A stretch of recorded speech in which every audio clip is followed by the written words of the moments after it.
Hai semuanya, gimana kabar kalian? Semoga selalu dalam keadaan baik. Jadi welcome back teman-teman di segmen analisa kripto. Seperti biasa di video kali ini kita akan update ya untuk token yang udah teman-teman request di kolom komentar. Hari ini ada Uranbit Indonesia minta dibahas untuk token Smart Share Bang. Apakah bakal naik? Ini token dari China bukan? Oke, kita akan coba lihat ya teman-teman. Untuk Smart Share. Smart Share hari ini diperdagangkan di kisaran 0,1 rupiah. Hari ini naik sekitar 13%. Ini token dengan peringkat yang cukup jauh di 2194. Kalau kita perhatikan token ini itu sudah mencapai maksimum supply yang dia punya, yaitu sekitaran 10 miliar token. Kalau kita lihat volume memang dalam 24 jam terakhir mengalami peningkatan disertai dengan lonjakan harga yang juga cukup signifikan.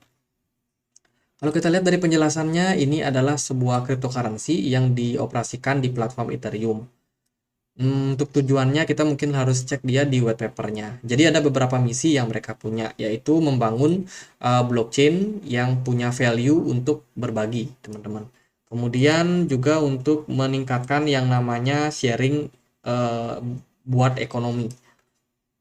Terus juga ada protokol yang memiliki value untuk calculation. Oke. Untuk spesifikasinya menurut saya masih belum begitu jelas ya teman-teman. Apa project yang mereka kerjakan, mereka mau bikin apa. Kita coba telusuri dia di white paper. White papernya itu cukup lama, sekitar tahun 2018 Maret ya. Berarti project ini memang sudah berlangsung cukup lama. Kalau kita lihat dari statementnya di sini, kita coba cek dia katalog. Smart Share is intelligent and credible decentralized blockchain technology platform designed to reshape. Oh, jadi dia tujuannya adalah untuk memperbaiki, teman-teman, mengubah ya untuk value ekosistem dan juga data yang ada di Internet of Things. Oke, ini menarik proyeknya sih. Eh, Kalau kita perhatikan sih di sini situasi yang mereka lihat adalah kemajuan teknologi yang begitu pesat, di mana kedepannya ini serba menggunakan blockchain kedepannya. Cuman yang namanya Internet of Things itu kan segala sesuatu yang berhubungan sama internet. Seperti sekarang nih contohnya, apa-apa pakai internet. Ada smart home, ada smart TV, bahkan mobil-mobil pun sekarang udah bisa tanpa driver ya, tanpa sopir, itu udah pakai internet. Jadi ini adalah salah satu adopsi dari yang namanya Internet of Things. Nah, untuk apa namanya Smart Share ini melihat situasi tersebut, teman-teman, bahwa zaman ini bakalan berubah dan mereka ingin menjadi solusi atas masa depan yang ada tersebut. Jadi kurang lebih itu tujuannya. Tapi kalau spesifikasi untuk token ini entah itu pakai transaksi atau enggak, mereka nggak sebutkan sih di white papernya. Sementara kalau kita cek dia dari Etherscan, kita bisa lacak ya seperti apa pergerakan daripada transaksi yang dilakukan. Transaksi yang dilakukan terakhir itu 81 hari yang lalu. Berarti itu 3 bulan yang lalu, teman-teman. Jarang banget orang yang pakai token ini untuk melakukan transaksi. Bila mana kita cek bagian holdernya, di sini kita bisa menemukan itu paling banyak ada di Indodax. Punya sekitar 44%. Dan kepemilikannya ternyata terus naik sampai di 2022. Rata-rata berarti udah nyangkut ya. Terus ada satu kepemilikan wallet di sini itu punya sekitar 32%. Nah, si pemilik wallet ini itu terus melakukan akumulasi sampai sekarang. Ini menarik nih. Apakah tokennya bakalan dipump atau gimana? Kalau dari komunitas di Twitter mereka nggak terlalu rame ya, teman-teman. Mereka cuma retweet aja sih aku lihat. Mereka cuma sharing aja informasi yang ada di internet, mereka retweet. Ini mereka retweet, tapi mereka belum bikin tweet baru. Jadi menurut saya sih adminnya masih on, cuman secara komunitas mereka nggak terlalu aktif.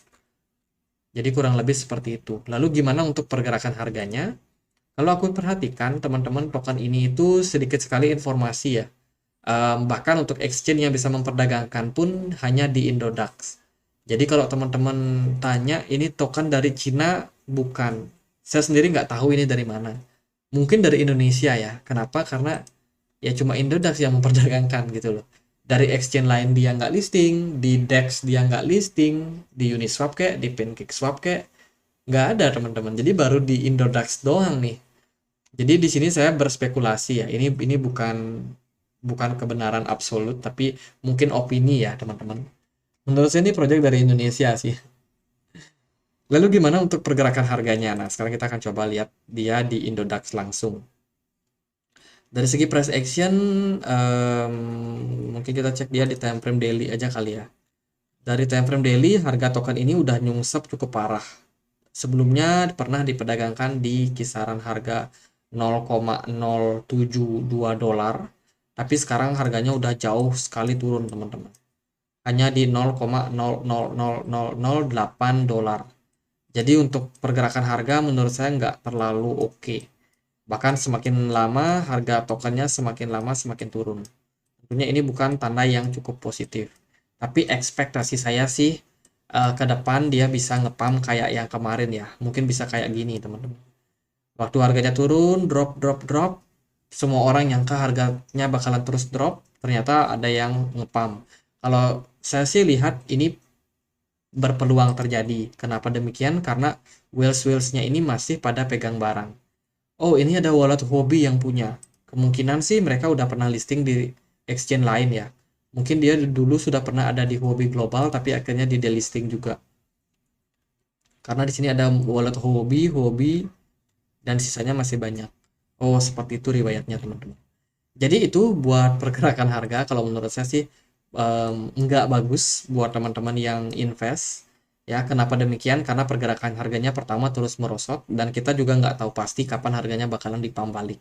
Tapi let's say kalau teman-teman udah punya, ya udah teman-teman pasrah aja, tinggal di hold barangnya, hold aja dulu kapan dia ngepam. Kalau bisa balik cuan atau balik modal lah, paling nggak teman-teman bisa untuk exit. Kenapa? Karena ya sepi aja teman-teman tokennya. Ini nggak banyak yang memperdagangkan, transaksinya juga kita cek tadi di sini sedikit ya kan. Terus kepemilikan wallet meskipun ada yang meningkat, itu bisa menjadi sebuah indikasi akumulasi sedang dilakukan oleh whales. Dari komunitas juga mereka nggak ramai. Jadi gitu aja. Semoga videonya bisa bermanfaat dan akhir kata saya Andre, makasih.